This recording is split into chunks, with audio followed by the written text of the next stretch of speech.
Thank you, Mr. Chairman. St. Louis and I are here today, again, to discuss the Biden administration's regulations to improve the efficiency of gas stoves and now other household appliances. Since our last hearing on this very topic, the importance of common sense regulations has not changed. The harmful effects of fossil fuel usage similarly has not changed. The consequences of federal inaction remain dire.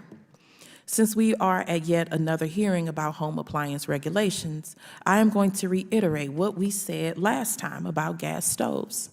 The Biden-Harris administration is not banning gas stoves, nor is it leading a conspiracy to regulate your appliances out of existence. This hearing is Republicans playing defense for big oil and gas. We should not be surprised that some of the largest contributors to climate change are for-profit interests opposed to regulations that reduce energy consumption and affect their bottom line. Those who pay the highest price from regulatory inaction are Black and brown communities. Lawmakers have an obligation to regulate both indoor and outdoor pollution by increasing the energy efficiency of common household appliances. As energy-efficient technology evolves, so should our regulatory powers. The Department of Energy stated that their proposed changes to gas stove energy standards, quote, would save a significant amount of energy and would yield significant environmental benefits. These benefits include lower energy bills, fewer toxic emissions in our air and water, and providing monetary health benefits. The estimated financial benefits of implementing these rules amounts to over $130 million in reducing operating costs, nearly $60 million in climate benefits, and $94 million in health benefits.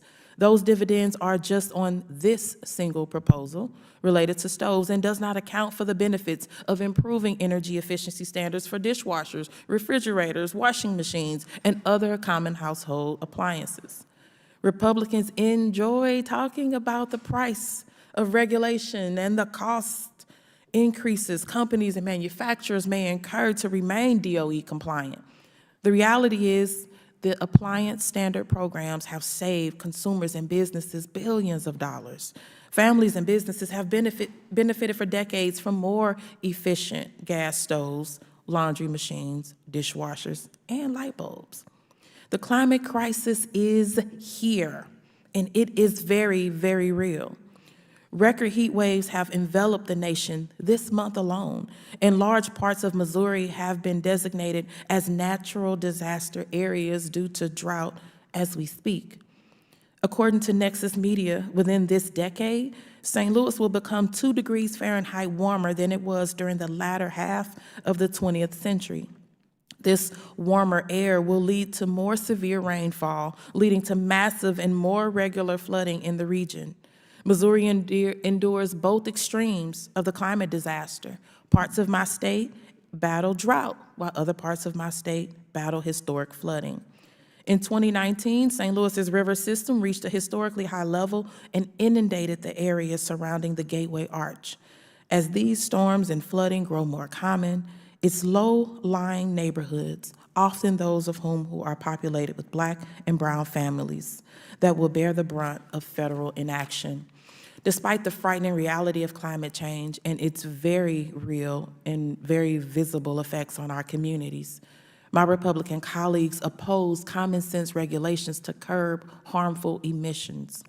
The Biden administration's rules incentivize the innovations most private sector companies are already pursuing.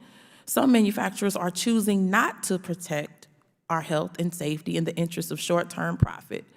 By cutting regulatory corners, manufacturers are making it more difficult to protect consumers. But the reality is, Republican opposition to basic efficiency standards is entirely new. These pragmatic policies used to be bipartisan.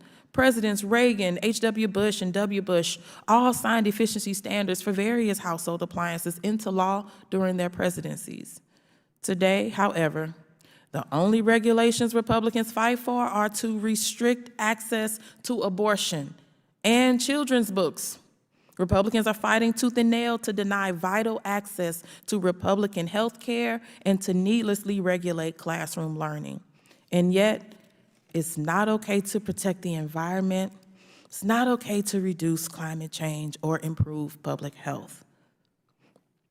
The Republican agenda will exacerbate existing health and climate issues. The Biden-Harris administration's plan, however, will help ensure a cleaner, healthier future for our children.